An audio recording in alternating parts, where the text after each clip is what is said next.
Welcome everybody. This is a ISA 2021 Phiweek site event. I have a pleasure to welcome you on behalf of myself. My name is Anna Burzykowska. I work at ISA Copernicus office, as well as on behalf of Craig Jacobs, who is the Director of Business Development at Argams. And both of us will be co-hosting this site event. The title of our meeting is Creating Value and Trust in the New Space Ecosystem, Intellectual Property Rights and the New Technologies in the IP sector. So we are here because we have been working together with Argams, Queen Mary University of London, Advice EO and Chainfrog on an ESA-funded project called Building Trust in the Digital Economy. And this project has been exploring the issues of intellectual property protection for Earth observation, small and medium enterprises operating in the cloud computing environment, and how both legal solutions as well as technology, in particular the innovative technology such as blockchain distributed ledgers, can be used to build trust by supporting existing and forthcoming legal protections. Before I begin, I actually wanted to also mention that the topic of this site event has actually originated with the initiative called Network of EO Resources or Network of ESA Resources. So this is an initiative where ESA created a one-stop shop for different EO data and EO platform capabilities. So these platforms, it's an environment for EO downstream businesses that allow them to actually advertise their capabilities, build their products and services. These kinds of platforms required federation and actually standardization of data and services offered. So there is actually a whole community that is working on these type of solutions, and examples of implementations could be tested through so-called ESA thematic exploitation platform. The platform called Coastal Thematic Exploitation Platform will be mentioned in this site event. So while ESA was developing this backbone, this common architecture, this technical and cloud infrastructure, we also realized that in the platform-based economy, there is a fundamental issue of handling the intellectual property rights of all kinds of entities doing business in this kind of cloud computing environment, where different data, algorithm, software is being shared, and different business models are being created and revealed.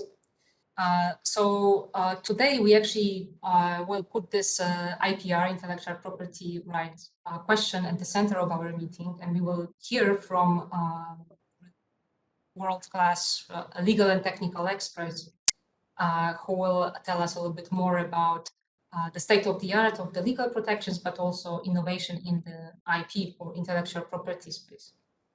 This is actually quite an exciting time for those who are working on these topics, because there is now two things happening. So on the one side, there is a announced policy objective on the EU level that actually aim to increase the protection of the IPs by SMEs, the use of tools which are available to them, as well as use of technologies available to them, including specifically artificial intelligence and blockchain for IP protection. And this is actually coupled with interesting technological breakthroughs that happened in the past few years in both of those technological spaces. So you will hear about this as well. But I wanted to start with something different, actually a question. Why intellectual property or patents even matter? And the answer is simple: because there is a value behind it. Therefore, there is no better way to start this session than by the panel that will unravel the investor's perspective. And we have with us Michaela MacDonald and Andrew Krantz, who will be discussing this topic. So let me take the opportunity to introduce both speakers. Andrew Krantz is a qualified solicitor practicing in England, and he heads actually a team at the boutique corporate law firm called Moorcrofts LLP near London. He's a former software developer. He is now specializing in software licensing, in particular open source software. And he actually regularly advises organizations and companies on open source software issues, as well as hardware and data. He works with his corporate team to prepare tech companies for sale, and he guides both technical businesses and VC funds through the due diligence process. Among other professional credentials, he has worked at CERN, at the UN and WIPO, World Intellectual Property Organizations, on open source licensing issues and strategy, as well as co-authored multiple reports and papers for the European Commission. On the other hand, we have Michaela MacDonald. She is a teaching fellow at the CCLS, which is a Center for Commercial Law Studies, and a lecturer at the School of Electronic Engineering and Computing Science, where she works on a joint program between Queen Mary University and Beijing University of Post and Telecommunications. Her teaching covers subjects such as interactive entertainment law, AI, robotics, the law, robotics and the law, cybersecurity law, and products development. She has been also a visiting professor in multiple universities, including in Brno, Czech Republic. So Michaela's main research interest focuses on legal, regulatory, and societal effects of disruptive technologies. She has been involved in projects examining the legal and regulatory implications of cloud computing, as well as the legality of so-called smart contracts in the Lloyd's insurance markets, and most recently computational creativity in video games. So this is fantastic to have both of you at this meeting. And please, Michaela, I'm giving the floor to you.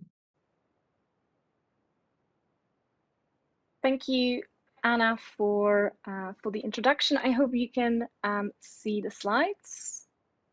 Yep, good. Great. I'm really glad to be here today. Thank you for the invitation. Despite the technical difficulties, we made it. And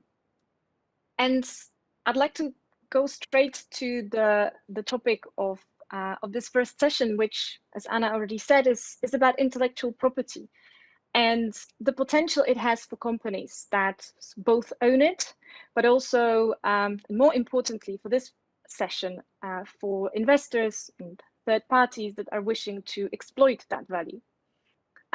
If you think about it, European economies rely heavily on intellectual property intensive industries.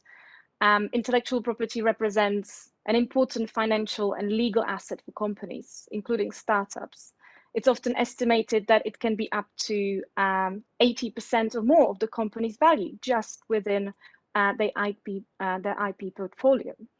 And when you look at the space industry, which at the moment is one of the fastest growing global industries, with its cutting edge research in space, science and technology, this is a perfect example of this strength.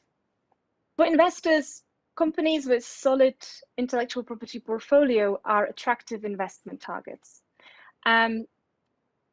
Due diligence exercise is then an opportunity for the investors to understand the value of the business and how it is aligned with the overall IP strategy and the IP value.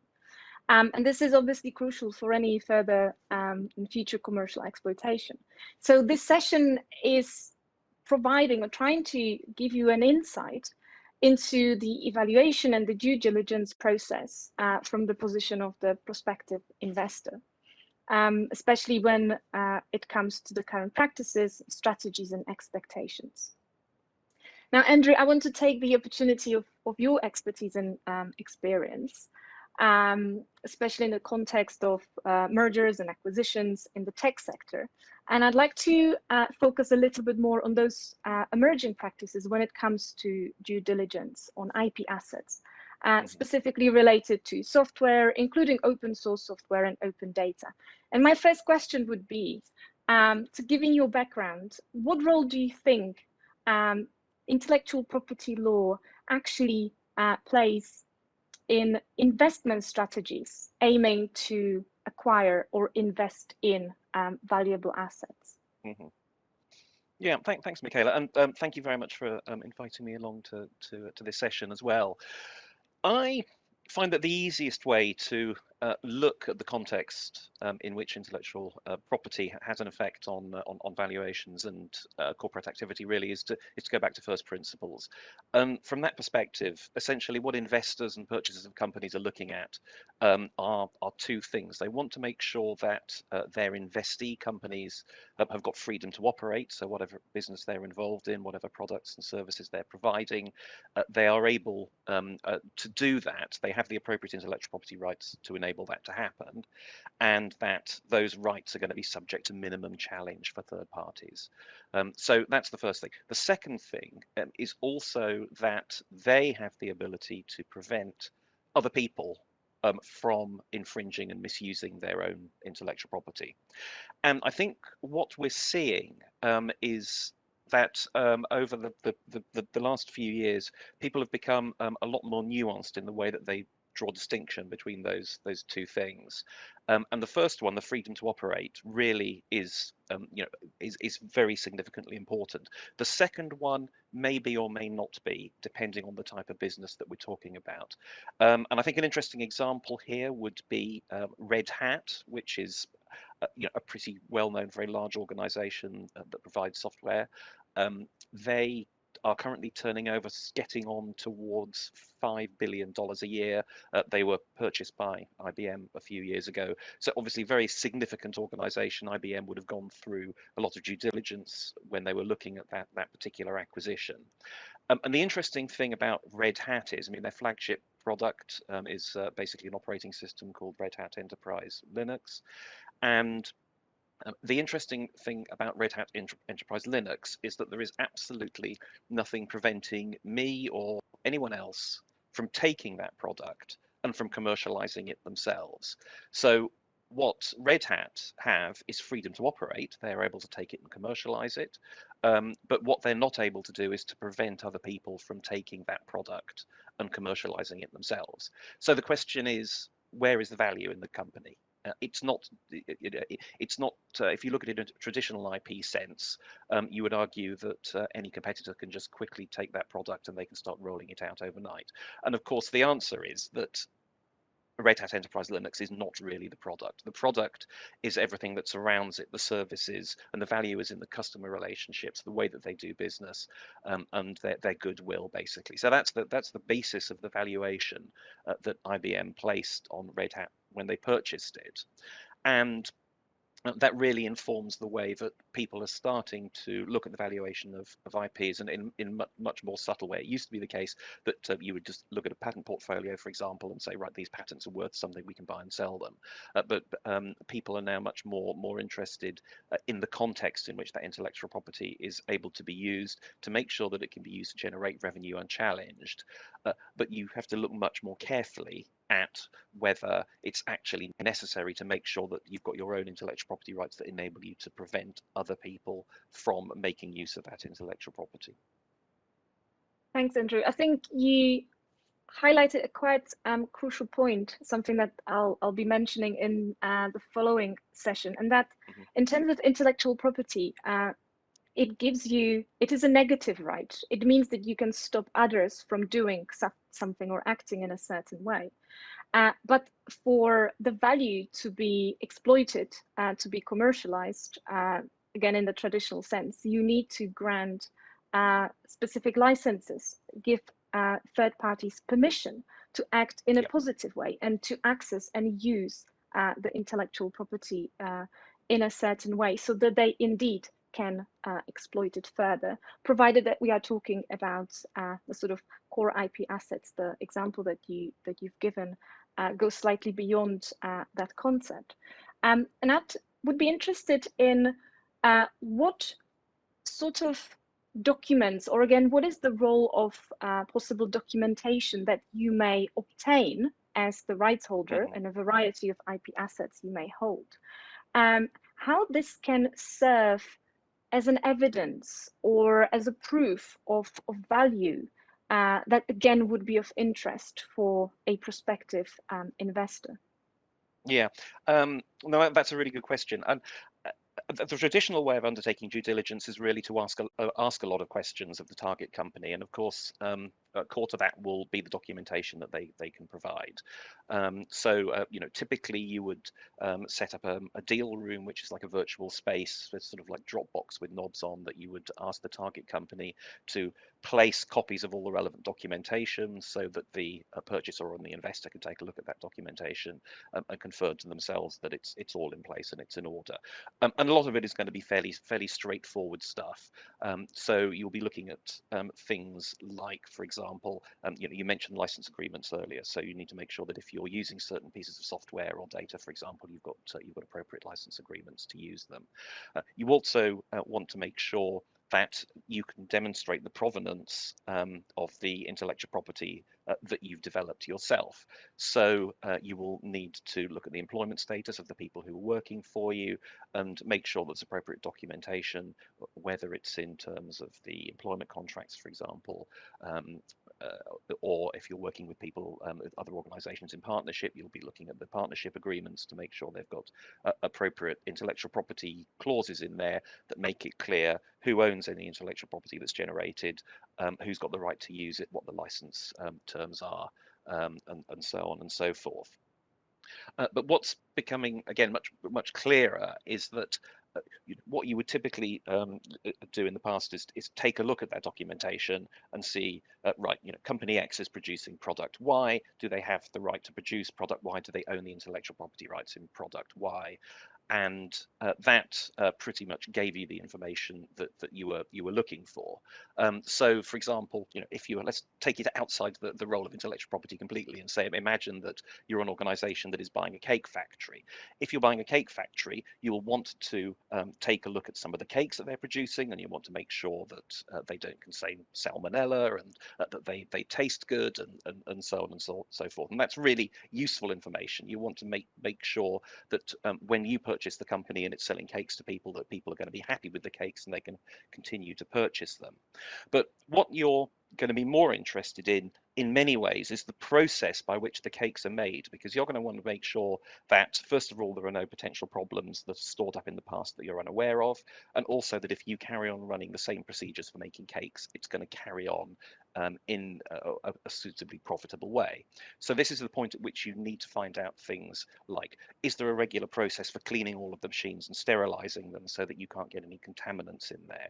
Is there a process for ensuring that you know where your flour and eggs and sugar come from, so that if this is a problem, you've got traceability back to the original source, and you can deal with that? Do you know that people are trained to use the machines properly, so that they don't get injured when they're using them? So it's really sort of shifting from what the actual product is itself, and making sure that the product is okay and that you can sell the product, to looking much more at the process by which the product is made, because it's the process that you're hoping is replicable and that you're going to be able to continue in the future. And exactly the same thing applies with intellectual property. You're going to be looking at the key documents like the confidentiality agreements and the license agreements, and assignments of intellectual property, etc.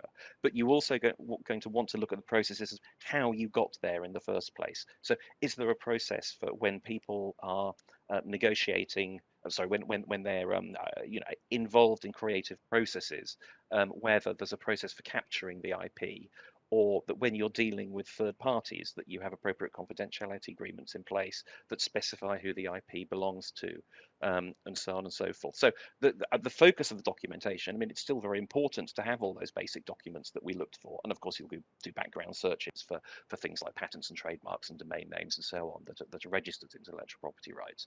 But for the other intellectual property rights, you will want that supporting evidence, but you'll also want the sort of the process evidence as well, to see how you got there in the first place, and that really is becoming much more key. What you just described sounds really complex, and I'm wondering, is there any framework in place that would help organizations to establish efficient due diligence protocols when it comes to, especially again in the context of acquisition and investment? Yeah, I mean, one thing that we're starting to see being introduced now, and this is particularly in the context of open source software, because as you know, open source software is a key component in just about every form of software development these days. And because it's so easy to obtain, a huge number of really useful subcomponents that you can combine into the software that you're producing. Almost all of the software that's produced now contains open source software, and open source software is subject to license terms.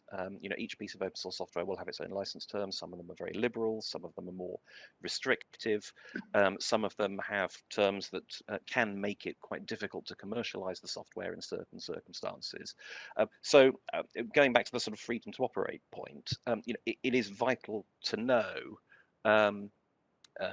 what the context is, what the relevant license is that applies to each of those particular pieces of software.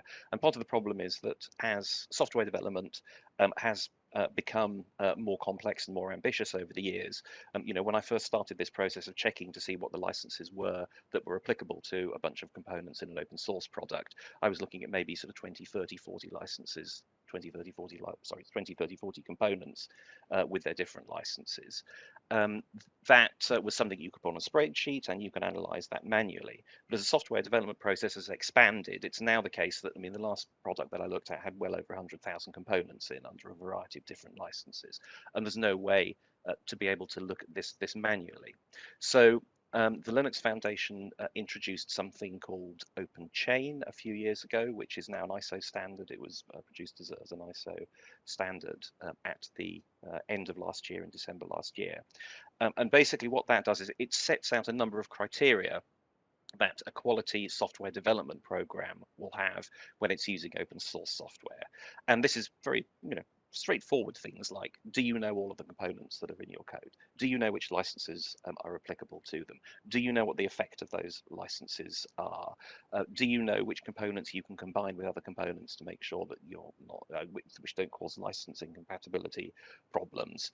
And also, is there a system for training people to make sure that they know what these policies and procedures are?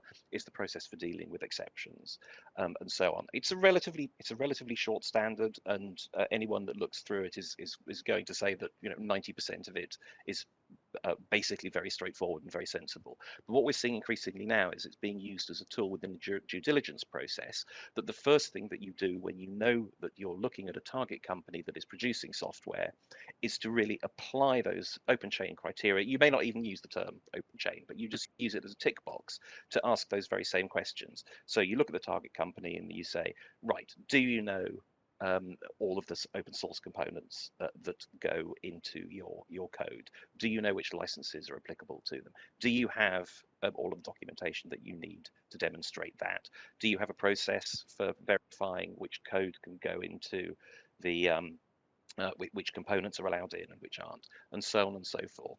So it's actually a relatively lightweight process, but it's now something that is being used as a framework, particularly to look at the software development process for any sort of software development which is incorporating open source software. Thank you so much. I'm wondering, you described Open Chain as a process management standard. Are there any principles or strategies that could be extracted and applied to obviously other organizations and other type of industries, not specifically just open source software companies, but speaking in the context of the Earth observation sector? A lot of, or all the products or services that we are seeing in this sector are data-based and software-based, or the combination of the above. So is there something that you see perhaps as a sort of universal principle when it comes to, again, looking at the process of acquisition and investment that could be really useful? Yeah, absolutely. And I mean, although the open chain process itself only formally applies to open source software, we're already starting to see it being used in the area of other opens. So open data probably being the most obvious one, and you can obviously map very closely the idea of open data onto open source software. Many of the licenses are very, very similar. You have the same sort of issues as far as combining one data set with another data set. Is that permissible? So it really is sort of very, very easy to map the two things onto each other. So if you look at the fundamental open chain principles, and if you apply them to data, then you'll be asking questions like, okay, so you've got a master data set that you are using to provide your product. Do you know where you got all of the sub data sets from? Do you know what licenses are applicable to those sub data sets? Do you know that you're able to combine those data sets in the way that you're combining them? Are there any additional requirements when you use that data? So for example, do you have to provide attribution notices and say, this is where we got the data from? Or if you make any extensions to that data set, do you also have to feed those additions, modifications, extensions, whatever, back to the original data set provider and so on? So these are all criteria which map very, very closely onto open chain strictly as it applies to open source software, but they're pretty much identical as far as open data is concerned. And then you can go on to different areas as well. So open hardware, for example, is a rapidly expanding field at the moment, particularly open silicon. A lot of open silicon is developed using hardware description languages, which look very, very similar to computer software. Many of them are released under licenses that are similar to computer software licenses. So again, you can ask exactly the same questions, but the focus really is always on determining whether the underlying processes and procedures are sound. Because if you know the processes and procedures are sound, then that means that the output, i.e., the list of components, the licenses, etc., is going to be sound as well. And I think that probably is the sort of the overarching principle that you can extract from this shift, is people are looking at process much more and direction of travel much more than they are looking actually at the specific IP itself. Thank you so much. And I am going to wrap up our discussion here. I think that was a perfect conclusion. I'm conscious of the time given the late start. What I will also do, if there are any questions from the audience, please post them in the questions and answers section. And I would then be able to forward them to Andrew if you can't stay with us to the end of the session. Thank you very much for making the time and being here today. And that concludes our first session. I will stop sharing my slides. Thank you. Great. So thank you very much. Thank you, Andrew. Thank you, Michaela. As we move to our second session, we're going to be looking at the state of the art, which is based on a NISA-funded project called Building Trust in the Digital Economy, which covers both legal and IP protection measures and a blockchain-based proof of concept for registration of digital assets to support IP and contractual legal enforcement for EOSMEs in the cloud computing environment. I'd like to hand over to Michaela and also to Keir Finlay-Bates. I know you've met Michaela in the first session. Keir received his master's in mathematics and information engineering from the University of Cambridge, and then a doctorate in mathematics and education from London South Bank University. He is the author of Move Over Brokers, Here Comes the Blockchain, which explains blockchain in an understandable manner. He's worked in software development and testing diverse industries since 1996 and has named inventor 43 patents covering fields as diverse as databases, software test engineering, Wi-Fi location and GNSS, autonomous cars and IoT, through to cryptography and data handling techniques. He has 10 patents related to blockchain technologies, a field he started investigating in 2009 and has been researching in depth since 2015. And Keir is a blockchain expert on our project, Building Trust in the Digital Economy. So I'll hand over to you, Michaela and Keir. Thank you, Craig. So welcome to the second session. I will talk a little bit about the legal side of the project, and then I will hand over to Keir. The general aim of the project was to capture sort of the dynamic landscape of the Earth observation ecosystem, including the stakeholders, the business models, the value chains, and then map it onto the current legal and regulatory frameworks in order to understand whether there are any particular gaps or obstacles in place that prevent an optimal commercialization of EO data. Now, we started from the sort of primary point, and that was to verify whether the statement is true or not. Whether IP protection as it currently stands is potentially ineffective or insufficient when it comes to EO-derived products and services. So what we did was we sort of embarked on a process of unpicking the EO ecosystem, which I'm sure you are all already aware that it's quite complicated, it's quite complex. It consists of multiple layers and stakeholders, including public and private organizations that are vertically integrated across all these different layers. There have been a number of initiatives trying to harmonize and standardize the various technological, business, legal, and regulatory frameworks within the EO community, but it is still quite fragmented. In addition, when you think about the EO data itself, the packages containing the data can be extremely large. They can change throughout the product development cycle. And on top of that, we place all these activities in the cloud-based EO exploitation platforms. This adds just another layer of complexity. So we analyzed the EO ecosystem, the various value chains and product development processes in more detail. And we identified sort of separate parts, we'd all say like 3 separate areas that need to be considered and, more importantly, understood for optimal or to lead to optimal commercialization of EU data. Firstly, it is that the companies need access to third-party IP and third-party data in order to develop their own products and services.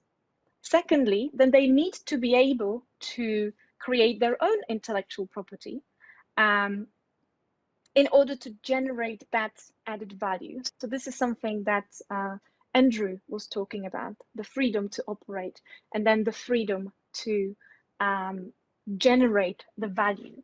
And then the third area, which kind of sits somewhere uncomfortably between these 2 areas, is the intellectual property and the underlying licensing infrastructure itself.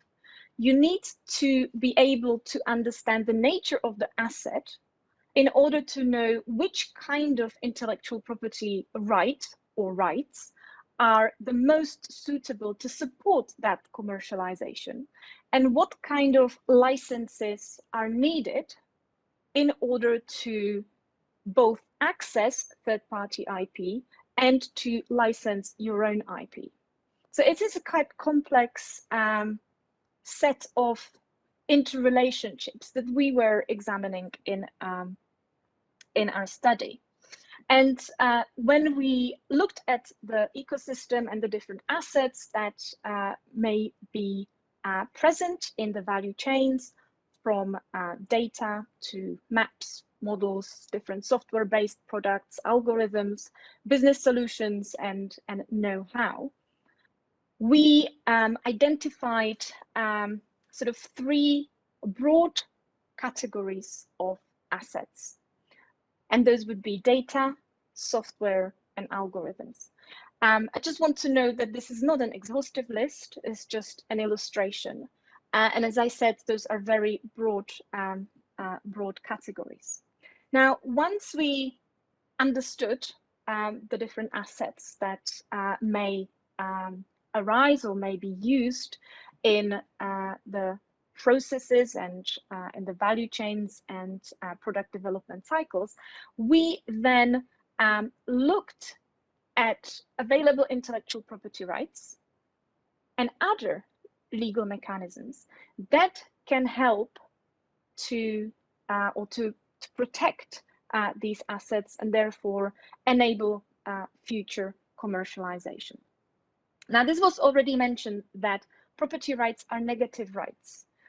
They prevent others acting in a certain way. And in order to enable others access and use of your intellectual property, you must grant them a permission. This would be a license agreement. Now, one consequence of license agreement is that that particular asset needs to be used in accordance with the terms and conditions within that agreement. Now, often in the context of digital works, this means that when a licensee doesn't comply with the terms of the license, the rights holder may argue that the continued use of that asset not only constitutes a breach of contract, but also amounts to copyright infringement, because since the license that provided the authorization ceases to be valid and in place, this means that you are using somebody else's property without permission. This, of course, means that in a context where the particular activity isn't afforded any specific protection or doesn't fall within a valid exception, you may be still in breach of contract, even though you are actually not infringing anybody's intellectual property. So the effect would be amplification of intellectual property rights. So it's important to understand that these two concepts always exist alongside each other. Here is just a brief, again, overview of different intellectual property rights, including copyright, database, designs, patents, and trademarks. We didn't really find much use for trademarks in the Earth observation ecosystem, apart from the obvious sort of brand protection, but in relation to the EO-derived products and services. It's also important to consider other legal mechanisms, including confidentiality, trade secrets. Trade secrets as such are not considered intellectual property rights in their own right. Then obviously contracts and license agreements, which work as a mechanism of allocating rights and responsibilities with regards to access and use of intellectual property. And last but not least, technological protection measures. Now, we then applied these rights, intellectual property rights, and other legal mechanisms onto the variety of Earth observation assets, and in particular, the three groups or three categories that we sort of extracted as to represent the different assets the best. So the first group is data. Now, in terms of data, it is really important to note that information as such cannot be owned, cannot be subject to a property right. So what you can rely on in terms of protection is, for example, copyright, but that in itself would apply to the presentation or collection of data rather than the data itself. It would also include a database right as a sort of sui generis right, or a database protection. Again, if the database qualifies for copyright protection, then copyright. This would also include trade secrets, covering information that is secret and is commercially valuable.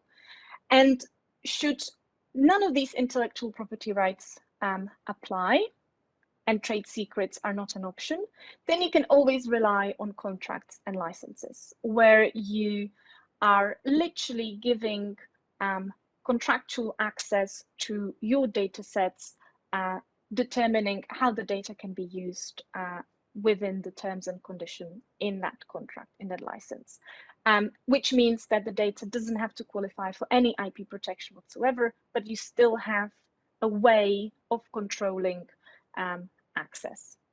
The next category is software. When we look at software, it's important to sort of distinguish the software aspects that can be found under the hood, so to speak, which would be the code and the accompanying architecture, and aspects that are visible to any user, such as graphic user interface, which enables the user to communicate with the application. So when it comes to code itself, there are two options. That would be copyright, which protects original expression or trade secrets.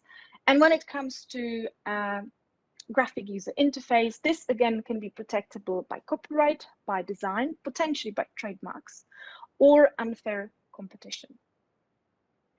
In terms of software implemented inventions, these are potentially protectable by patents. Now, looking at the last category, algorithms. Again, when you think about what an algorithm actually is, it is a set of instructions, and as such, it is not protectable by itself, even though that is often one of the most valuable aspects, is to understand the individual steps and the sequence in which they need to be executed. So again, it is the expression that can potentially be protected if copyright would cover that, but most likely algorithms would be protected again as trade secrets or through a variety of contracts and NDAs, or potentially as a part of a patent, again as a sort of software implemented invention, and that aspect, the set of instruction, being part of it. So algorithm on its own would not be protected by any IP right as such.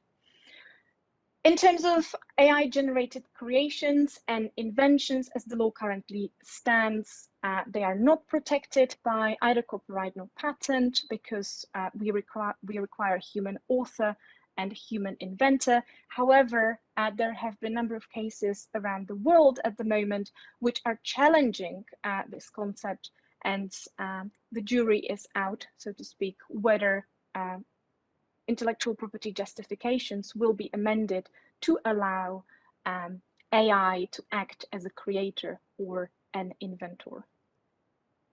So the conclusions that we drew from our analysis and engagement with various stakeholders through a survey, interviews, and a workshop is that once data has been captured and transformed, it becomes subject to multiple and complex legal and technical restrictions. This includes open and proprietary data. It includes different intellectual property rights and license agreements, multiple parties within multiple jurisdictions. Let's not forget that intellectual property rights are territorial. Differences between licenses focusing on research and development, on internal use, and on commercial use. So all that will determine what you, again, are able to do with third-party intellectual property. And any license agreements attached to the platforms that you may be using, including cloud computing platforms that you may be using to develop your product and service. The coordination and alignment of technology licensing terms, national laws and regulations, and business models entail significant legal and transaction costs. And that was the one main potential obstacle that we have identified. It is the existence and coexistence of these different systems and different set of restrictions, sometimes being contradictory, sometimes being quite obscure or too complex to comprehend, to understand, and to navigate. And I think one of the principles that would or that we can would encapsulate the improvement or the support of the commercialization of Earth observation data would be a greater awareness and understanding in terms of intellectual property and intellectual property strategies, and greater standardization and interoperability when it comes to licenses, when it comes to data, when it comes to the platforms being used. Of course, there are ways that technology can be of use, that can help to increase users' trust in the environment, in the ecosystem. And this is the moment where I hand over to Keir and let him talk about how we focused or thought about the use of technology in our project. Thank you very much. Okay, thank you, Michaela. I'm afraid I can't put my camera on because the software freezes after about 15 seconds, so you'll just have to listen to my voice. I hope you can hear me. Can you? Yeah. Okay, We good. can hear you. Great. So I'm going to just talk briefly on the technological side of the project. We did initially conduct a technical review to look at various technological approaches to protect intellectual property. The sad thing is that, generally speaking, technological protection of intellectual property hasn't done too well in the past. You just have to look at the music industry or the movie industry to see that trying to keep data secret and yet still let people have access to it, the two just don't match. So we moved on from that one fairly quickly, and we're looking at some of the things that were raised by particularly the small to medium enterprises that attended our workshop. The smaller companies tended to have kicked the can down the road when it came to their intellectual property strategies. Mainly because of the complexity and the cost involved in dealing with these problems. However, they did all express an interest in, if there was a way of cheaply and efficiently helping their IP strategy, then they would be all for that. So when we looked at the issue of protecting data in particular, because data is one of the major products of Earth observation,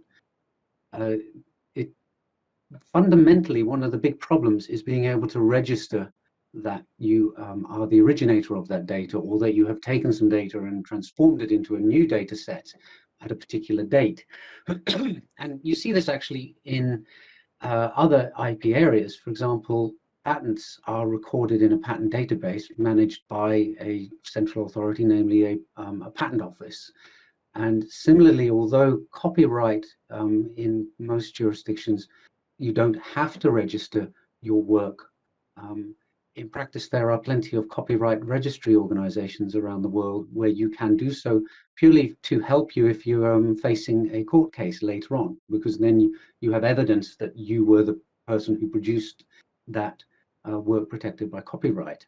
So I think that's what we kind of ran with in the beginning, which was, is it possible to provide a registration service for Earth observation data and processed Earth observation data? Now, when you look out at the world, there are plenty of digital registration services out there where you can go and register your ownership of a document or a file or a PDF or something online. The problem that all of these services have is that there's a very high charge per file. So you can go to somewhere like, for example, WIPO Proof and pay 20 Swiss francs to register your PDF, which is all very well if you're dealing with a handful of PDFs over a year. The problem faced by Earth observation is that we're talking about petabytes of data and millions of files. So clearly, if you have 20 or 30 million files and you want to register every single one, it's just not feasible to spend €5 per file. The other thing is that when you look at something like a patent, there's a clear entity that you could turn to say this is the entity that should be managing the registry of these things. If it's a US patent, you would expect the US Patent Office to maintain the database, keeping track of them all. If you're looking at copyright that is being asserted in a particular country, again, it's that country that would be running the copyright registry. So you see, for example, there's a copyright register for the US and one for China and so on. When it comes to EO data, you've got participants from all sorts of countries all around the globe. So there's not a clear central authority to turn to. So that's where we started thinking that a blockchain might actually offer something to this space, especially since a lot of the registration services I referred to before have opted for using that too. Because a blockchain can allow you to produce time-stamped records that cannot subsequently be changed, and they support an open, trustless model for recording transactions. So that is the approach we took for our proof of concept. Now, I wasn't going to perform a demonstration because I try to avoid those kind of things. Software always goes wrong when you try to do it in the context of a meeting, and it turns out that was right for this one, because even if I had got a demo up and running, I wouldn't be able to show you. There is, however, a recording of, there's a series of videos in which I actually show the interface and explain what all the individual components are doing and why the decisions that we made have been made. And maybe that could be shared after this meeting for people who are interested. But what I thought I would do is just touch on a couple of the issues here. So firstly, although a lot of people are under the impression that blockchains can't handle many transactions, that is actually only the case for some of the more well-known ones, such as Bitcoin or Ethereum, running as truly open, public, permissionless blockchains. There are plenty of blockchain engines out there that can handle tens or even hundreds of thousands of transactions per second. And what we opted for the proof of concept was to use a blockchain called multi-chain, which is a fork of the Bitcoin source code that is then made permissioned, so that it's not just anybody can join. And the reason behind that is that, well, this is a registry for Earth observation companies. You don't want teenage hackers from some random country to go online and start registering things on there too. However, we've tried to open up the permission somewhat so that you can register and you obtain some tokens which allow you to make registrations. And then once you've proved that to the main entities who are running this, and it wouldn't have to be one particular company, it can be a consortium of them, then you would obtain more tokens to be able to submit more transactions. And if you get to watch the video later on, you can see that we were actually getting a massive throughput of transactions. So we can record thousands of files per second. The second issue is that the files can be gigabytes or even terabytes in size. And what we are doing is we're not putting the whole file on the blockchain. You take what is called a hash of the file. It's like finding a fingerprint for the file that only that file could produce, and you record that much, much shorter piece of information on the blockchain. And again, producing one of these hashes takes time, but it turns out that even running terabyte files through it, you could put the entire Sentinel data onto the chain in the space of about a week using cloud computing. So again, no problems there. So this really is only the first step. It's to register that a document was, or a file was, in the possession of a particular entity at a particular time. And again, a blockchain is good for this because it has identity baked into it. Every transaction has to be signed by an address or a wallet that is running on the blockchain. So that handles the identity side well too. But it is only the start, because here we are just looking at time-stamped, immutable records of ownership of a particular data set or file that could then later be used, for example, in a court case to prove that the data was in the possession of a particular party at a particular time. The project is hopefully going to continue to actually look at provenance, which is where you look at the changing history of the document over time. And the idea here is to keep it as simple as possible. I mean, it was great to hear Andrew talking about the ISO 5230 programs out there. I think the issue that SMEs face at the moment with these kind of things is that they are, relatively speaking, complex. If you look at the publicly announced projects, you'll see it's large companies that tend to be participating in this kind of thing.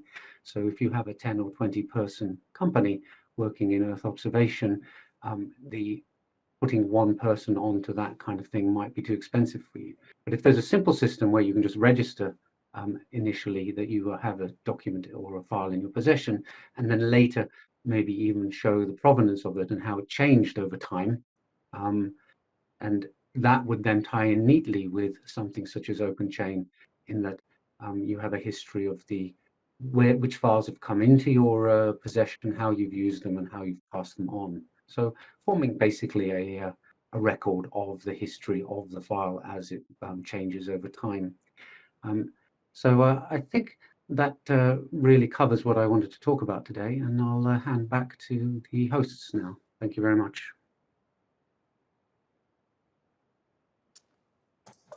Thank you very much, Kira and Michaela. That was very interesting, and I've really enjoyed working on this project with you. I'll hand over to Anna to introduce our final speaker. Thank you very much. This was indeed very interesting, and showed that we can actually think about applying all this analysis, including technical work, in a practical use case scenario. So we would be happy to share with you in the chat function by the end of the meeting the YouTube series of videos that were indeed filmed to show the capabilities of this multi-chain based registration platform. So thank you, Michaela and Kier. We would be moving to our final session. So I want to introduce and also thank Adam Stavings for his patience, since he's starting 20 minutes later than he's supposed to. Adam has been an IT specialist working in both public and private sector for over 30 years. And since 2013, he's actually working for the European Intellectual Property Office, called EU IPO. And there he's also working with the blockchain technology since 2017, where he managed the EU IPO blockathon competition. So this was along with the EU IPO Observatory on infringements of IPRs, which actually brought together international teams to generate blockchain solution proposals for anti-counterfeiting. So since 2020, as IT project manager for IP Register in blockchain, which is a strategic project of the EU IPO Digital Evolution Program, he has overseen the delivery of the first IP Register blockchain nodes connecting the data and services of European IP offices. So Adam has a presentation for us, and we are looking forward to seeing it, and then a Q&A session. Adam, the floor is yours. Great, thank you very much. Okay, let me just share the window. So you can hear me, see me, and the slideshow, yes? I hope so. Absolutely, thanks. Okay, good. All right, well, thank you for that introduction, and no problem being 20 minutes behind, because I've been really enjoying listening to the presentation so far, which have been excellent. And I hear a lot of themes coming up, which we've explored before. You'll probably hear echoes of that as I go through this presentation as well. We have been quite active on the project. We're well into implementation now. I'll give you a bit of an insight into a very high level insight into some of the technical aspects of the project, and a little bit on the other things that we're doing in EU IPO with blockchain, which we think are important to explore. So let me start with the sort of classic blockchain benefits slide. You will have heard many of these things already mentioned today. But I think it's worth just recapping, because when we came to deciding what technology we wanted to explore for registration and protection of IP rights, we had to sort of justify the need for blockchain. And so this is quite a helpful one slide to sort of give those aspects. So from a point of view of authenticity, we're trying to ensure the authenticity of records and transactions. Already mentioned, I think, is this idea of fingerprinting, or showing proof in a cryptographic manner, so that you can declare an asset and perhaps provide a hash on the blockchain to ensure that cannot be changed, and that you have an authentic record which has been provided by a known party who owns that asset. Immutability is this aspect of the blockchain whereby you can't go back to previous records and change them. There's a constantly growing blockchain with records that have been written in the past which cannot be overwritten. So that sort of ensures that there's no sort of chance for a malicious party going behind the scenes and playing about with the register.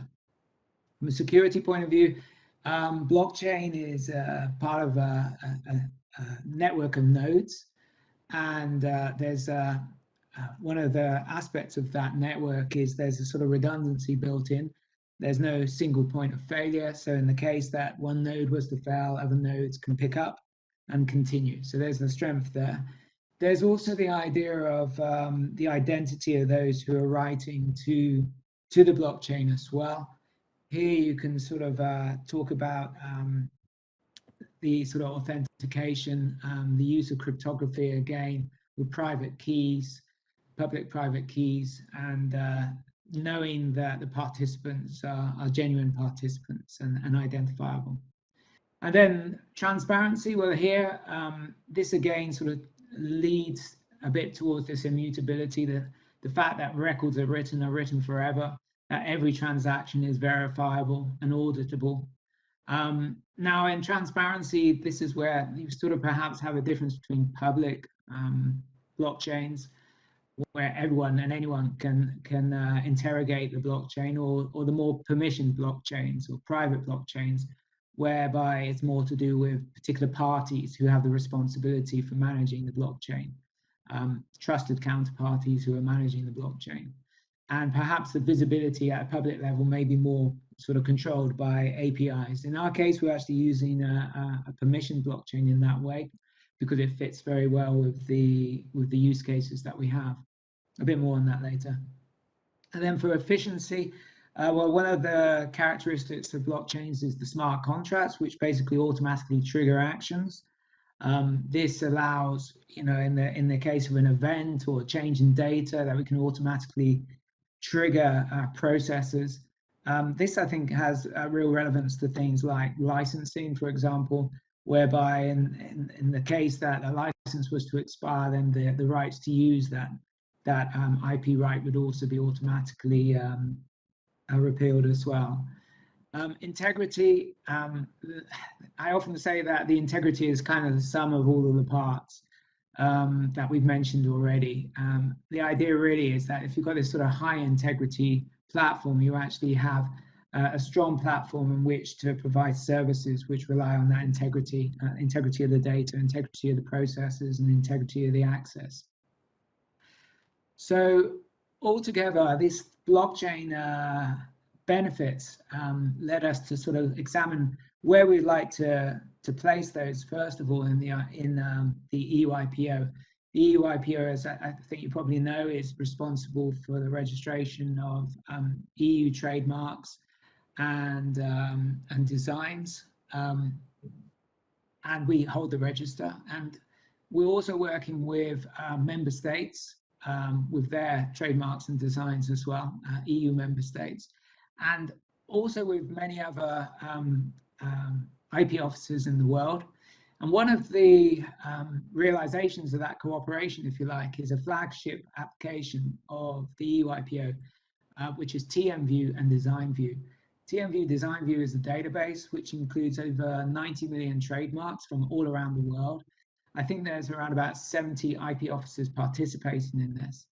And every day we receive files, essentially, which are received using a file transfer protocol, and then they're loaded up into an indexing system and then displayed through this TMView DesignView application, where end users and citizens can view the details of the trademarks and designs.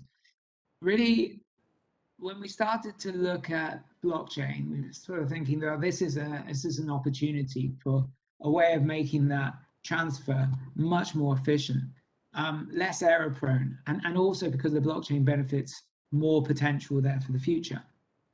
So along came the project, which I'm honoured to be the project manager for. And this kicked off last year, actually in July. It's a long-running project. The idea is to integrate all of the European Union IP offices and of course EU IPO into the blockchain, whereby the trademarks and designs will be shared and held on the IP register and blockchain.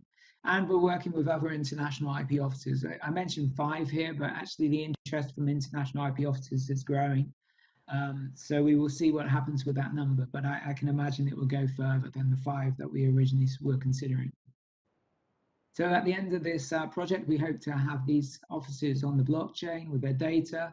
We'll be having real-time data transfer, the network benefits I spoke of before with the extra security, the speed, the redundancy, and also this sort of modern service platform, which we can build more services.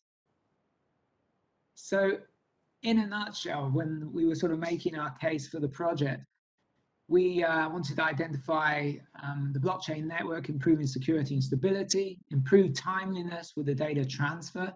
At the moment, the data transfer for TMView Design View is taking around about 24 hours. It's a 24-hour cycle to update. With the blockchain, we can reduce that down to minutes.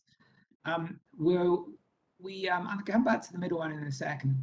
The cost reductions really come down to sort of fewer operational errors, but also efficiencies and also process innovations. So we really do see opportunities both in reducing operational costs, but in improving effectiveness for the IP offices and their customers. And as mentioned before, more services to come. And I'm going to go through some of those expected services in a later slide. Now, the one in the middle is really important. I mean, the blockchain is being embraced already by the IP sector, both in the private area and in the public area, in the public sector.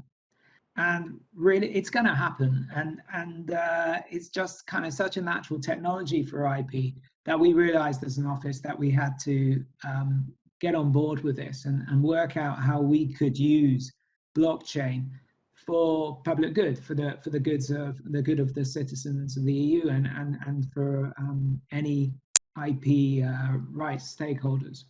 So we found it was really important to sort of really make a move, and that's why we've been sort of so energetic in this project and looking at how blockchain can help the sector. Just a couple of really technical slides. I'm not going to dwell a long time on this, but basically the picture of the IP register, it's a network of nodes, and this block in the middle kind of represents that network. And each of these nodes is holding a replica of the ledger on every one of these nodes, which is represented by these cubes, these green cubes. Now, in future, all of the IP offices that are participating will have one of these nodes. And here I show like 4 offices which are linked, including the EU IPO. And the idea is that an IP office, when they're ready to submit changes to an IP right, well, those changes will be stored in the back office system of the IP office where their register exists. But when those changes are made, they will be sent to the local node from which they're shared everywhere else. So the entry point for the IP register in blockchain is actually the IP office. Now, maybe this develops more in the future. I can see it happening, but this is the entry point to begin with the original design. We don't have to change the back office. We have this adapter, which is in Europe we call the Common Tools Integration Tool, which basically speaks the language of blockchain or the IP register in blockchain, and allows the data to be unchanged in the back office, but it's translated and then sent to the rest of the network. Now, from our node, when we pick up the data, we display that data in TMView Design View. But this is just an example of one of the services that can be built on the blockchain, and more are expected. This is as technical as it gets, so it had to be relatively simple because I don't represent the chief architect. So this is a very dumbed down view of the architecture, which I asked for. But basically, the IP office back office services will connect through this Common Tools interface through a firewall protecting the back office for the IP office. And then that will then talk to the IP register application programmatic interface to then store the data in the Hyperledger node. And this is invoking smart contracts in order to do data validation. Now, our Hyperledger Fabric component, this is held in each IP office, okay? So these nodes are held in each of the IP offices. And depending on each IP office, there will be a different setup as to the infrastructure that it's hosted on. Usually, and in all cases so far, we're using Kubernetes as the sort of means of hosting the node. There's also choices. Each IP office is different. Some IP offices work with government suppliers of infrastructure. Some offices have their infrastructure on site. Some will be using cloud. There's many different flavors. And the idea of the infrastructure that we build and the design we're working to is to keep that flexibility, to be as agnostic as possible to the office within limits. So the idea is that the node can be deployed more or less anywhere, okay? Which brings some complexity for us as the implementers, but it's, you know, the IP offices are grateful for that flexibility as well. So that's like as technical as it gets. Just so you know, we were looking at different technologies for the blockchain.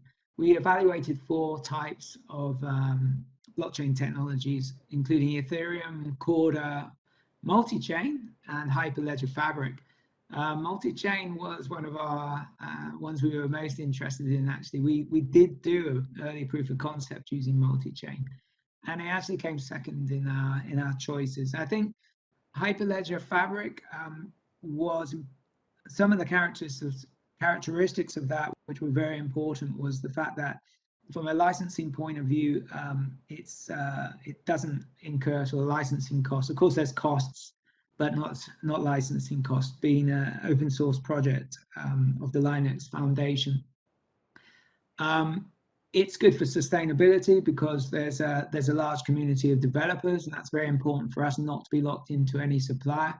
And also from a business relevance point of view, it scored well because ours is very much an enterprise enterprise application, which and a permissioned application, which sits very well with Hyperledger Fabric. So that's why Hyperledger Fabric was chosen. Anyway, as I said, we're well into implementation now. EU IPO actually went live with their node in April. Malta joined on the 1st of July. So we are out there already, and we've been working every time we do one of these implementations, and we're working on another 3 at the moment in Estonia, Lithuania, and Poland. We have to work incredibly closely with those IP offices. So we've been very lucky in the EU IPO because we have strong European cooperation ties, which have been going on for years, actually, as we've been working with member state intellectual property offices, and that's been a valuable springboard to make this type of collaboration work. And I have to say sort of thank you to the guys who have been involved, particularly from the Maltese Commerce Department, who've helped us get this far. So services, let's quick think about the services we're looking ahead. We already are with Malta doing these real-time updates. The data's coming through to TMView, Design View every hour. Actually, it could be even faster than that, but we're going with an hour for now. The performance is great, actually.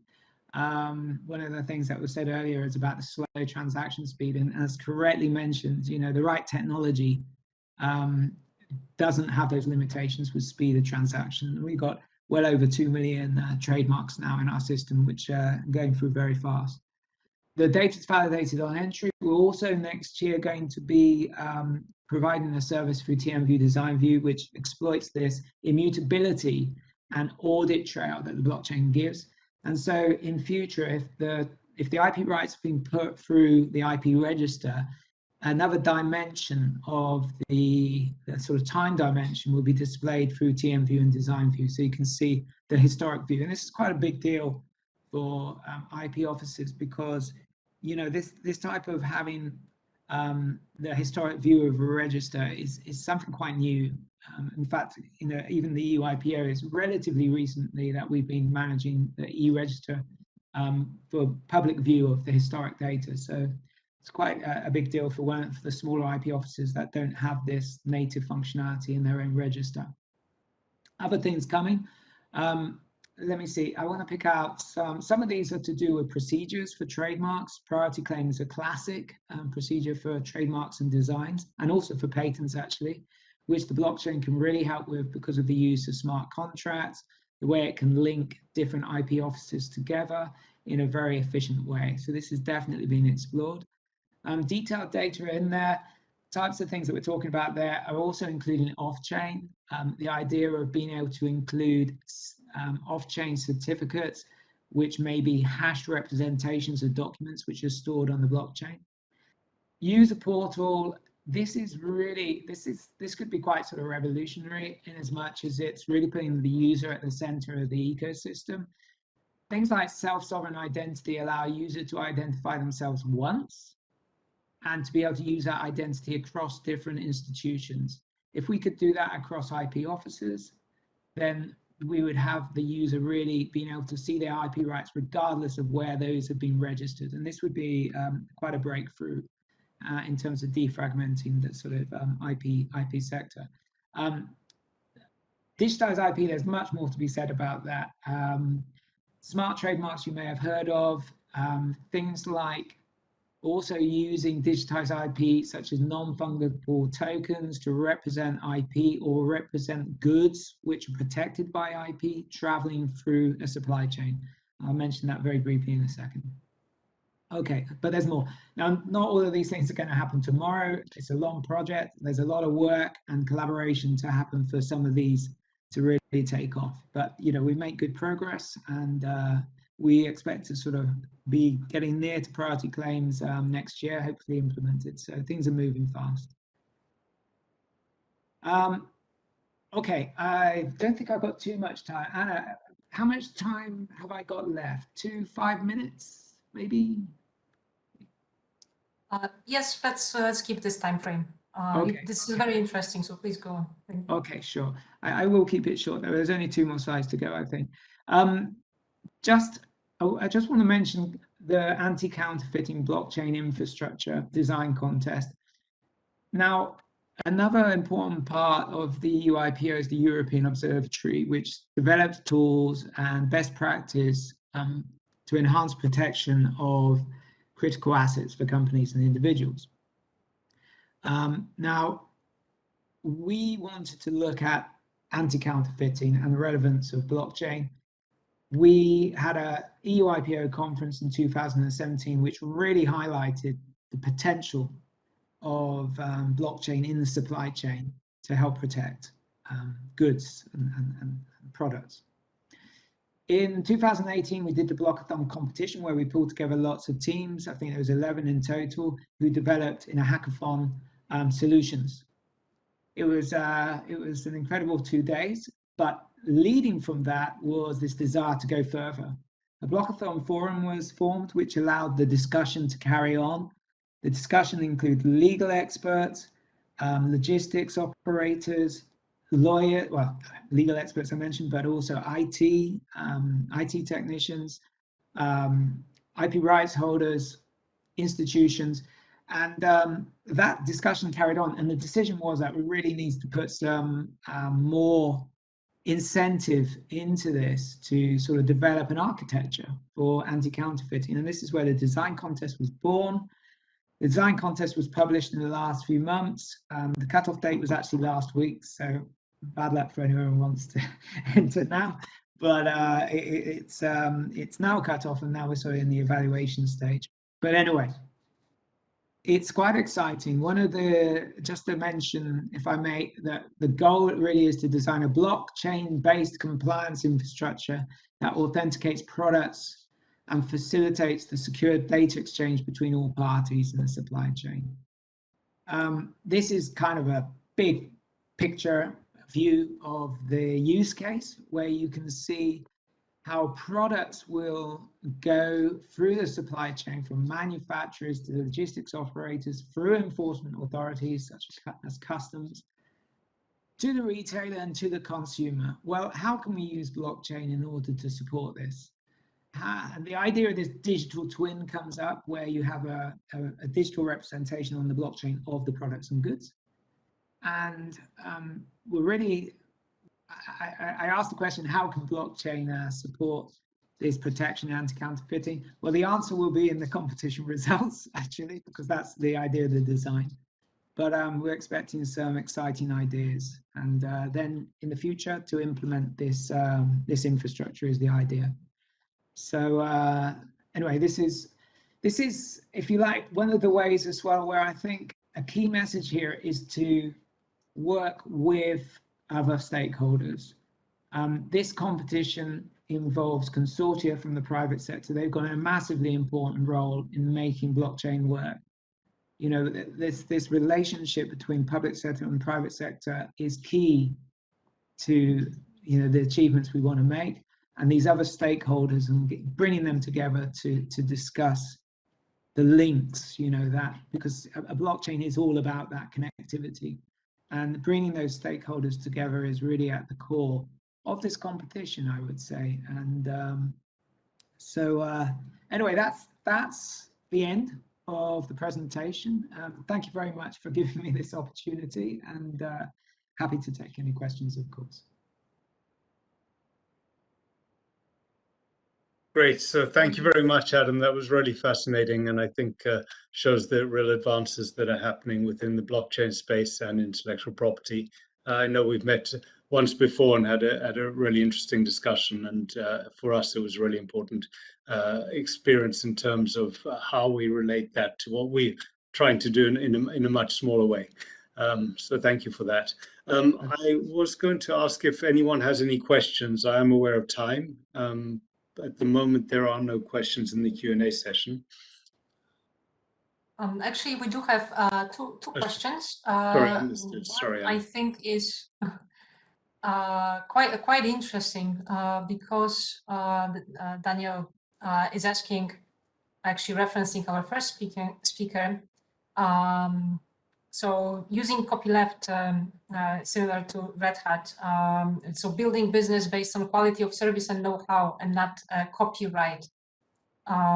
So this is an alternative way of addressing the issue of protecting and leveraging what you own, so to speak, so know-how, quality of service. And I can partially answer to this question, give the answer to this question, because I think it brings up the importance of trademarks. The trademarks that actually can be protected and actually serve to, in a way, ensure that the reputational part of the business that is taking place is in fact, in a way, defensible or has a legal protection. If anybody else wants to bring this up or try to answer this question, please, by all means. We have maybe the title is slightly misleading, as Michaela was showing in the presentation. We have realized that intellectual property rights is not the only relevant, let's say, regime that can help to enforce or support business processes in the SMEs, EU SMEs. So I hope this answered these questions, and I will hand over to Michaela. Do you want to comment on this as well? Yeah, I just have a follow-up comment that the study as such didn't focus on data ownership, but focused on how can you support commercialization of data. And then again, in the overview of the different intellectual property rights and legal mechanisms, I mentioned that data as such cannot really be owned, but it can be controlled through different means, including legal and technical measures or mechanisms. So it very well may be that the EU-based product data that you are developing are indeed, the added value is not in intellectual property as such, but it may be in the quality of service, or that the valuable asset that you are developing does not qualify for IP protection. But there are other ways you can seek to ensure that commercial exploitation will be possible. And I think that was one of the really interesting highlights of our study and the stakeholder engagement was exactly the variety of different assets and the different kind of value that can be generated through the value chains and product development cycles.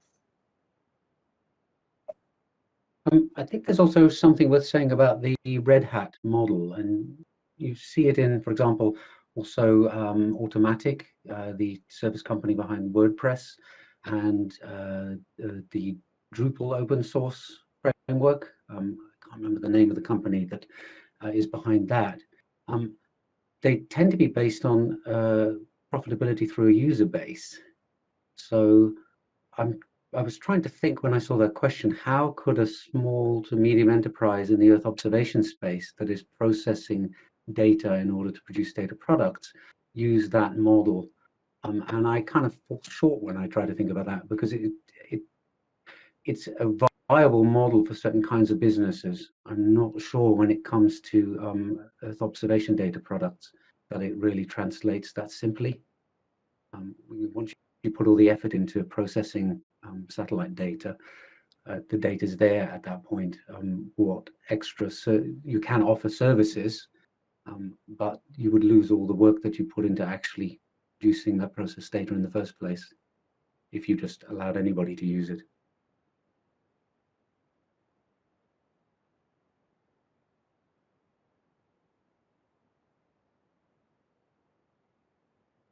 So we don't hear you, Anna.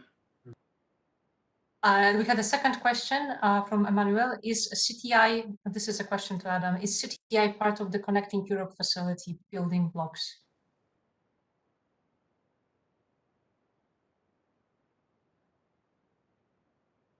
You're mute as well, Adam. So. Thank you. Yeah, no problem. I've done that. Huh? Okay, it's more specific to the integrations of. So no, I don't. I think the simple answer is no. It's more specific to the integrations between the member state IP offices with EU IPO and now with IP register and blockchain. So it's more specific to that. Are you, again, Adam, the question is for you. Are you connected with European blockchain services infrastructure? I suppose the choice of Hyperledger could have something to do with it. That's a very interesting question. It's something that I have been thinking about a lot. We've been thinking about a lot. We've been in discussions actually with the project, and we continue those discussions because there are some interesting capabilities coming there. I mentioned self-sovereign identity, for example. I think there's opportunities there, and we are not directly integrated, no, but we carry on the discussion with them. So we'll see how things go. We'll see how things go.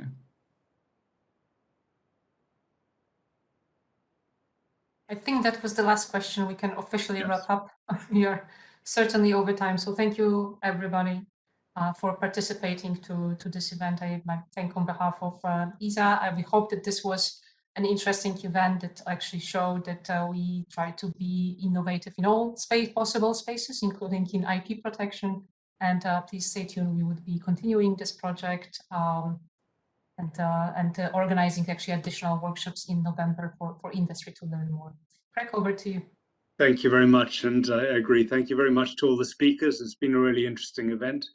I'd also say, just in terms of building trust, we will have a legal workshop happening on the 4th of November, looking at these kind of processes as legal evidence. And obviously we'll be building the proof of concept trail, which should be finished around January. So hopefully we'll have more news coming up on the projects that we're working on with ESA. But thank you very much. Thank you, Anna, also for co-hosting for second year in a row. I'm sorry I was a bit late, but I think it's been a very interesting event for everybody. So thank you and have a good evening. Thanks, Craig and Anna. Bye. Bye, everyone. Bye.